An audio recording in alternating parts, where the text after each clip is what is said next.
So some products that if you're just starting out, these are products I really like.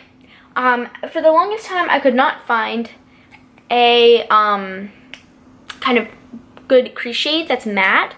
I really like a bronzer, just any bronzer. You can use a warmer one if you want a warmer shade, like this one in the Urban Decay Naked Flush palette in Native. That right there, that's good. The Chocolate Soleil bronzer, the Milk Chocolate Soleil bronzer if you want something even softer and a little bit cooler. And then if you're looking kind of a one-stop shop, you can grab this e.l.f. Flawless Eyeshadow Quad. And it's really nice because it has a brow bone shade that's just this shimmery sort of champagne color. You get this mid-toned, almost like it's a little bit cooler. You get a really shimmery copper color for the lid. And you get a really dark espresso color for the outer corner. Alright, those are all really good. The espresso shade can be a little bit of a pain to blend out, but it is really a nice little quad. I don't know, it's either $1 or $2. It's super cheap, and this is one of the first things I ever used, and I really like it.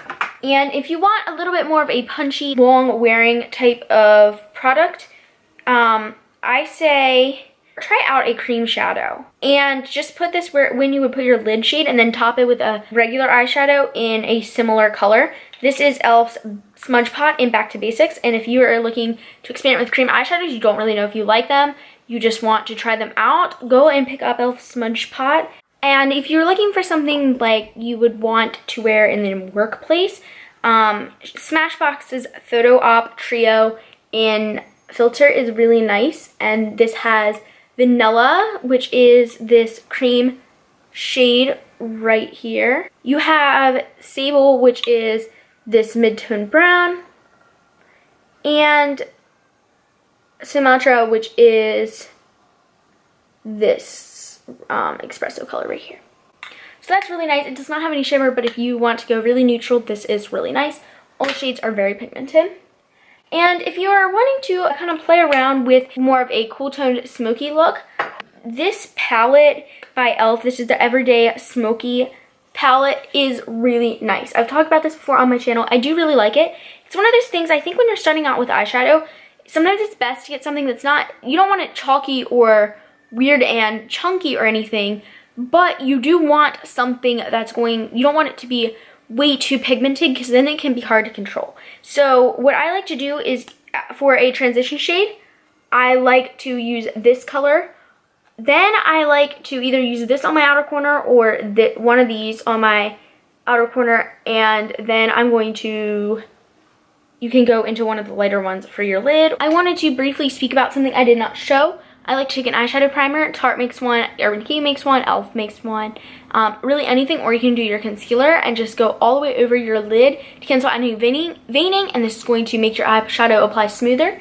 Then, this is something I recently started doing. Instead of using a translucent powder to set the primer like you would on your under eyes, I love taking this shade from Bare Minerals. This is Cream Puff.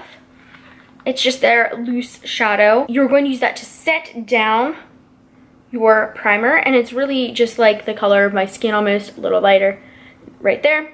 And if things aren't quite blended enough for you, you can take that creamy tone shade, that fluffy, very fluffy brush here, dip into it, and just go on the outer edge of your eye look to further blend it if you would like. Alrighty, that is it for today's video, guys. If you enjoyed this, please give it a big thumbs up. Hit the subscribe button to never miss another one of these and many more to come videos. And also, leave a comment down below what your favorite very basic eyeshadow product is. Bye, guys!